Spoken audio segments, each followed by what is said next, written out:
대부분 사람들에게 일하는 일차적인 동기를 물어보면 다 돈을 벌기 위해서 일한다고 합니다. 사람들은 다 돈을 좋아합니다. 그런데 돈을 좋아하면서도 막연히 돈에 대해서 부정적인 생각을 좀 가지고 있습니다. 언젠가 중국에서 사업을 하시는 분을 한번 만난 적이 있는데 그분이 목사님 저 이거 돈 때문에 시작한 거 아닙니다.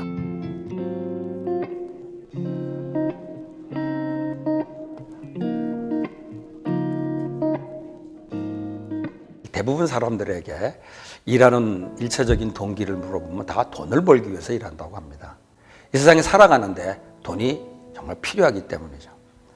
돈이 정말 살아가는데 이 세상에서 굉장히 중요한 위치를 차지하기 때문에 돈과 관련돼서 생기는 문제들이 많이 일어납니다. 이런 현실은 하나님을 믿는 크리스찬들에게도 별로 차이가 없습니다. 일에 대해서 알아야 되는 것만큼 아니 그 이상으로 돈에 대해서 알 필요가 있습니다. 기본적으로 우리 크리스찬들이 돈에 대해서 어떤 자세를 가져야 되냐 이걸 먼저 나누고 싶습니다. 사람들은 다 돈을 좋아합니다. 왜? 크리스찬들 다 돈을 좋아합니다. 저도 돈을 좋아합니다. 그런데 돈을 좋아하면서도 막연히 돈에 대해서 부정적인 생각을 좀 가지고 있습니다.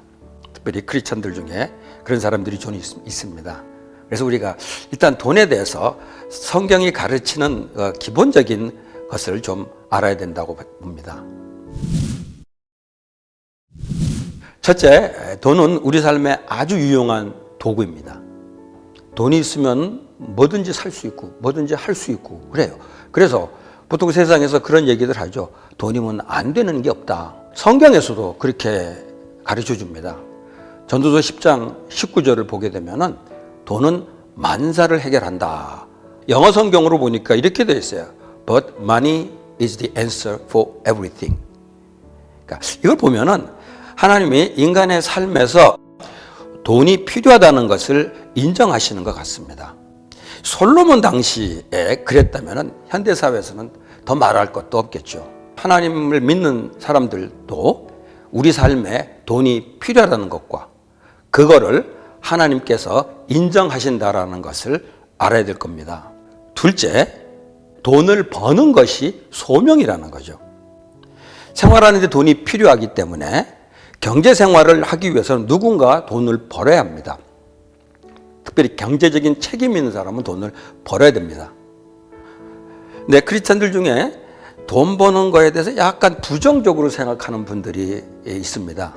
언젠가 중국에서 사업을 하시는 분을 한번 만난 적이 있는데 그분이 공장을 하나 새로 시작한다 그러더라고요. 그러면서 금방 저한테 그래요. 목사님 저 이거 돈 때문에 시작한 거 아닙니다. 그래서 돈 때문에 시작하지 않으면 왜 하나 그랬더니 저희가 돈 때문에 시작하는 거냐 아니라 선교 때문에 공장을 시작했습니다 라고 얘기하더라고요.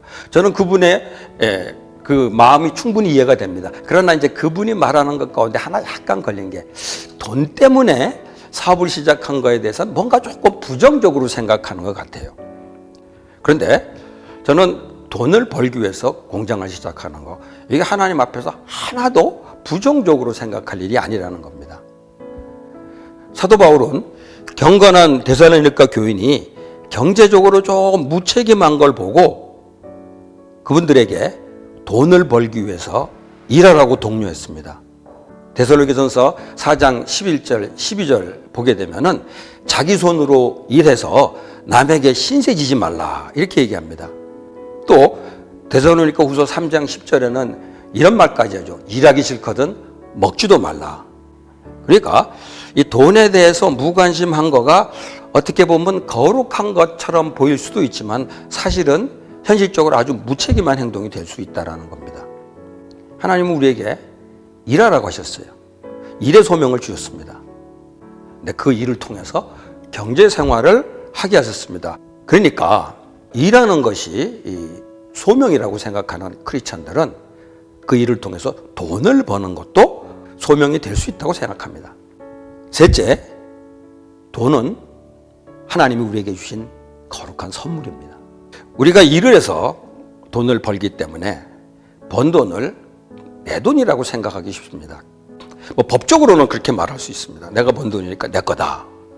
그런데 크리스천은 돈을 벌 때 하나님이 돈을 벌게 해주신다라는 것을 우리가 알아야 됩니다.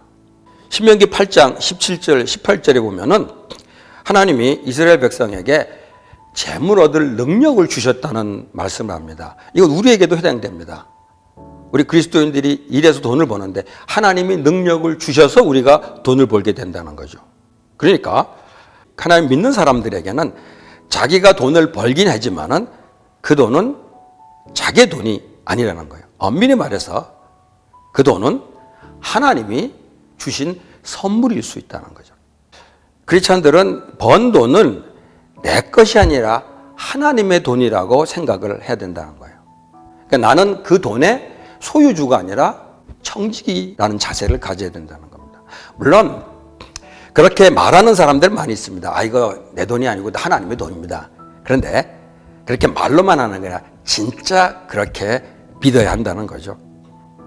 어떤 의미에서 한 사람의 믿음, 크리스천의 믿음은 그게 진짜인가 아닌가를 분별하는 가장 좋은 시금석은 결국 내가 가진 돈, 내가 번 돈이 내 돈이 아니라 하나님의 돈이라고 진짜 고백할 수 있는 거. 이게 진짜 신앙인이 아닌가 생각합니다. 그렇게 믿는다면 사실 돈은 얼마든지 거룩한 것이라고 생각할 수 있죠. 사실 돈은 영적으로 볼 때 거룩하다고도 볼 수 있습니다. 근데 현실을 보게 되면 돈이 많은 문제를 유발시키고 있는 걸 봅니다. 근데 그 이유는 그렇게 유용하고 또 거룩하다고도 할 수 있는 돈이 세상의 죄악에 오염되었기 때문입니다. 그렇기 때문에 이 돈을 영적인 관점에서 다시 또 바라볼 필요가 있습니다. 성경 말씀에서는 이걸 이렇게 표현합니다. 첫째, 돈을 사랑하는 것은 일만하게 뿌리입니다. 돈이 참 유용한 도구고 돈이 사는데 필요하다 보니까 사람들이 돈을 조금씩 사랑하게 되는 겁니다. 근데 그게 문제가 된다는 거죠. 돈 자체는 결코 악이 아닙니다. 그러나 돈을 사랑하는 거는 일만하게 뿌리가 된다는 거죠. 그러니까 돈에 욕심이 좀 생겨서 돈을 빨리 벌려고 하고 돈을 좀 많이 벌려고 하다 보면은 옳지 않은 일에 유혹을 받게 됩니다. 많은 사람들이 이런 유혹에 넘어지는 걸 보게 됩니다. 오늘날 우리 사회에서 일어나는 이 범죄들을 보게 되면 거의 대부분들이 사람들이 돈을 사랑했기 때문에 일어난 것들이 아닌가 생각합니다. 돈을 사랑함이 일만하게 뿌리가 된다는 거, 이게 아주 실감하게 됩니다. 이거는 우리 일반 사회에서만 일어나는 게 아니라 종교적인 영역에서도 얼마든지 일어납니다. 돈을 사랑하면 교회 안에서도 일만하게 뿌리가 된다는 거죠. 미가서를 보게 되면 거룩한 제사장이나 선지자들이 돈을 사랑하게 되면서 범죄하는 장면이 아주 잘 묘사가 되어 있습니다. 미가서 3장 11절에 이런 말씀이 있습니다. 제사장은 삭슬 바꿔서 율법을 가르치고 예언하는 사람들은 돈을 바꿔서 계시를 밝혀준다. 교회 역사를 보게 되면은 교회가 부패한 것도 결국은 돈을 사랑했기 때문이 아닌가 생각합니다. 그렇기 때문에 우리 크리스찬들은 돈을 벌어야 돼요. 그런데 돈을 벌면서 항상 자신을 돌아볼 필요가 있습니다. 내가 지금 돈을 사랑하고 있지는 않는가? 굉장히 조심해야 될 부분입니다. 둘째, 돈을 하나님 대신 의지할 수 있습니다. 돈은 유용한 도구이지만 실제로 강력한 힘을 가지고 있습니다. 자꾸 엘릴이라는 사람은 돈에는 신적인 능력이 있다고 했습니다. 영어로 디바인 파워 이런 단어를 썼어요. 그러니까 그렇게 힘이 있으니까 아무래도 돈에 의지하게 되는 거죠. 하나님을 믿는다라는 건 결국 하나님을 의지하는 건데 모르는 사이에 하나님보다 돈을 의지하게 됩니다.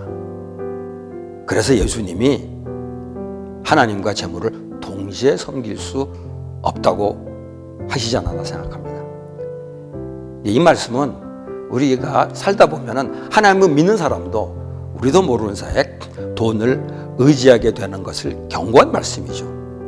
우리가 하나님 대신 섬기는 걸 보통 우상이라고 합니다. 우리 성경에, 구약 성경에 보면은 이스라엘 백성들이 우상을 섬긴 것에 있어서 하나님이 엄청나게 많이 책망을 하시는데, 오늘 우리들에게는 바로 이 돈이, 재물이 우상이 될 수 있다는 거죠. 그래서 사도 바울이 골로새 3장 5절에 보면 탐심은 곧 우상 숭배라고까지 했습니다. 정말 돈이 가지고 있는 강력한 영적인 힘을 보여주는 말씀입니다. 돈을 열심히 버는데, 그러다가 돈을 사랑하게 되고, 그러다가 돈을 의지하게 되면은 나도 모르는 사이에 나는 우상 숭배자가 돼버리는 거죠. 이거는 세속 일터에서 일하는 경우는 말할 것도 없고, 교회나 선교 사역을 하는 과정에서도 얼마든지 일어날 수 있습니다. 돈을 하나님보다 더 신뢰하게 되는 거죠. 그러면은 내가 하나님 믿는다고 하지만은 우상 숭배의 죄를 범하게 되는 겁니다.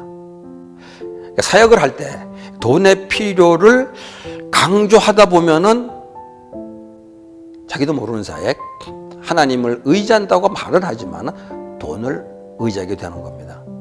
그러니까 우리가 세속 일터에서 일하든지 아니면은 교회 안에서 혹은 선교 현장에서 사역을 하든지 돈의 필요를 느낄 때마다 내가 정말 하나님을 의지하는지 돈을 의지하고 있지는 않는지를 돌아봐야 될 겁니다.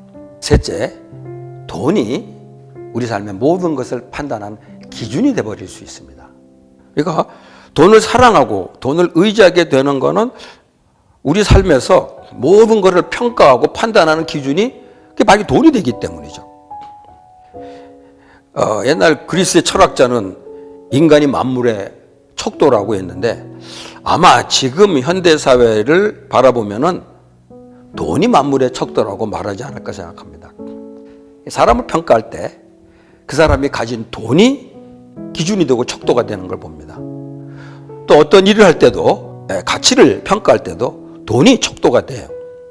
교회를 평가할 때도 결국은 돈이 중요한 바로미터가 되는 것을 보게 됩니다.